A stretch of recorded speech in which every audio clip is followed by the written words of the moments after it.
Salamat guys sa imong pag-click ini nga video ug welcome sa atong mga storya nga daghan ka makatunan ug especially sa mga Kristohanon karon dira. So kani nga video alang kini sa mga nagduha-duha sa ilang kaluwasan. Duna pag yung mga tao guys nga dili sila assured sa ilang salvation o nagduha-duha pa siya sa iyang kaluwasan kung naa ba sa eternal life or kung wala ba. So kini nga sambingay mag-remind kini kanimo kanako nga about sa gitawag assurance of salvation. So kung ikaw guys bago pa kani nga channel ug usa kas nagpangita sa mga storyang Bisaya o Cebuano story, usa kini ka channel nga nag-introduce kita mga sambingay sa Kristohanon ug daghan natang na-upload nga mga video guys about sa mga kinabuhi nato sa matag adlaw nga daghang mga lessons sa kinabuhi. So guys, di ta maglangan para masabtan nimo inani ang senaryo sa maong sambingay. Usa ka adlaw niya na kining usa ka membro guys. Nagduha-duha siya. Nakaana siya sa una-una nga feel nako nga wala ko'y eternal life o kaning ginabuhing walay katapusan. Ningon sila nga nakadawat na kunukos eternal life pero murag feel nako nga wala ko'y eternal life. So nagduha-duha ang maong usa ka tawo guys. And tungod sa iyang pagduha-duha, wa man siya kagwanta, iya yung giadto ang pastor, iya yung ipangutana dito. So, tuod man dito na siya sa pastor. Ayo, pastor, naalang ko ipangutana ni mo pastor. Iyon ang pastor nga. Oh, unsa man na, Brad? Sayo man kakaayo. Naalagi ko pastor kay na ako'y pangutana. Ako manggod pastor, nagduwa-duwa ko. Unsa may mo ikasulti ni kanako. Kay nagduwa-duwa ko pastor aning about sa kaluwasan. Kanang nakadawat na ko ni Jesus Christ, doon ako niya. Doon ako'y pagbati ba o feel na ko nga dili wala gyud ko kadawat anang gitawag og eternal life. So niyon ang pastor nga giyon sa manimo day pagdawat si Jesus Christ. O ang kung nituo ka ni Jesus Christ, naa namang ihatagan man ta og eternal life. So niyon ang maong tao nga bitaw pastor pero feel gyud nako pastor nga wala pa gyud ko'y kaluwasan. So niyon ang pastor nga sato pa nagduha-duha pa gid ka brat sa imong kaluwasan. So ningon ang usa ka tawo pastor. So ang pastor nangutana. So karon kung mao ka na ako'y pangutana nimo brad. Okay, sama na pastor. Sa panahon ni Noah nga naghimo siya og arka, ang akong pangutana, naluwas ba siya sa lunok ug ang iyang pamilya? Nitubag ang maong tao guys. Oo, naluwas pastor. Kay nakasakay gud sila sa arka. So naluwas to si Noah ug iyang pamilya. So akong ikaduhang pangutana brad, kung nitubag ka nga naluwas si Noah sa lunok ug iyang pamilya, now akong pangutana, unsa may nakaluwas ni Noah, ang yabang pagbati o ang arka? So ningon tumang tao, siyempre pastor, dili ang iyang pagbati, kundi ang arka mo nakaluwas niya. So nitubag ang pastor. So ingon usab niya na, Brad, ang imuhang pagbati atong pagbati dili na mo'y basihan nga moyunta nga dili taluwas o dili ta assured kay ang arka mo'y nakaluwas ni Noah. So ang arka nagrepresent na ni Jesus Christ. So ayaw ba siya ang pagbati nga moyong ka nga wala kay eternal life kay Jesus Christ naghatag ng eternal life nato sadyang nituo kaniya ug nidawat kaniya. So ningon ang sa kataw tuod pastor no. So nasipyat day ko. So dili day ko mo base sa ako ang pagbati. Tuod man si Noah wala sa naluwas pagbati kundi naluwas siya pinaagi sa arka. So yun ang pastor nga yun ana usab sa ato ang assurance of salvation.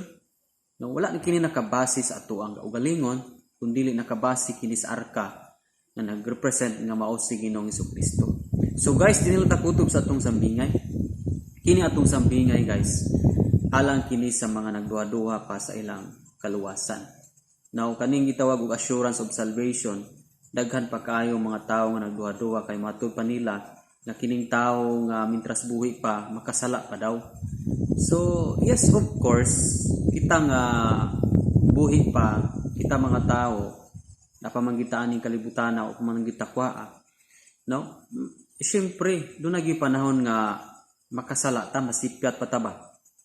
Pero ang kaluwasan, ang eternal life nga gihatag ni Christ atuha, sa moment nga ni-receive kang Christ, kinasingkasing yung pag-receive ni Christ, as what the Bible says in John chapter 1 verse 12, nga niyon siya katong midawat umisali kaniya, gihatagan niya katungod nga mahimong anak sa Dios. So panahon nga midawat ikaw ako o misalig ta ni Ginoong Jesucristo, so gihatagan nata niya katungod nga mahimo ng anak sa Dios. And niyon sa unang Juan 5:13 nga gisulatan ko kamong tanan nga nagtuo sa ngalan sa anak sa Dios aron masayod kamo nga aduna na kamoy kinabuhing walay katapusan. So, giingon diha guys sa mong bersikulo nga katong tanan nga nagtuo sa ngalan sa anak sa Dios, gipahibalo sa unang Juan 5:13 nga aduna nay gitawag og kinabuhing walay katapusan. So, kanang kinabuhing walay katapusan, eternal life, gihatag na sa panahon nga mituo ta sa anak sa Dios nga mao si Ginoong Jesucristo.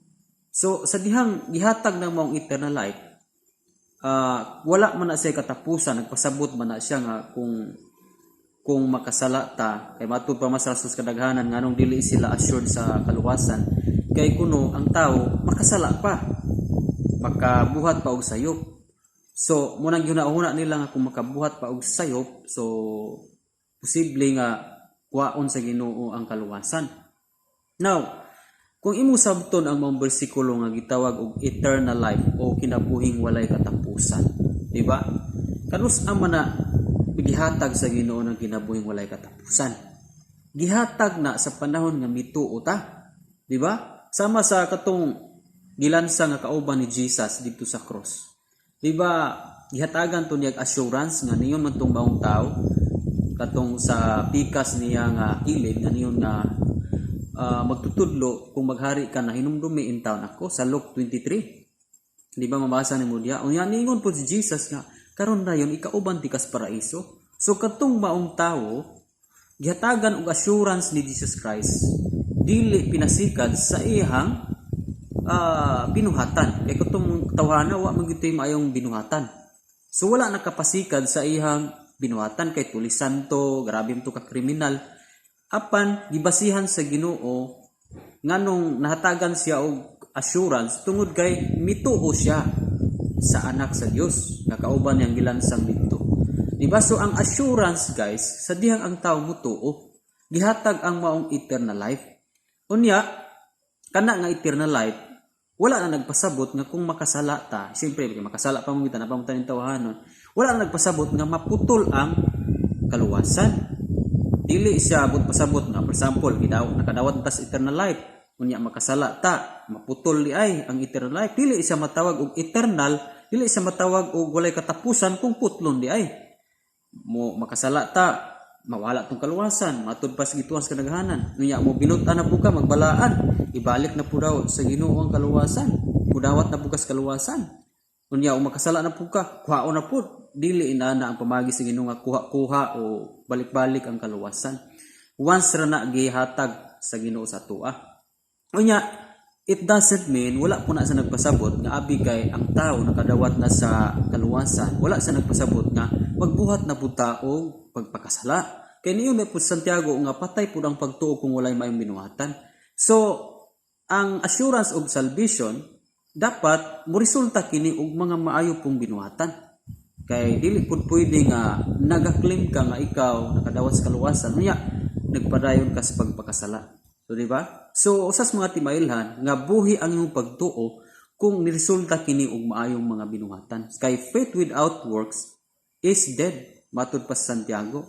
So guys, ako puli nga nasabta nato ang mga explanation o sambingay. So dinil ta kutob guys kung bago pa kaninga channel ayaw kalimot sa pag-subscribe guys para updated ka sa daghan nato mga video upload. So kita-kita na punta guys sa next video. Guys, pwede po kang tanaw ni nga video. Direct play ra ni siya guys kung mo i-click. God bless.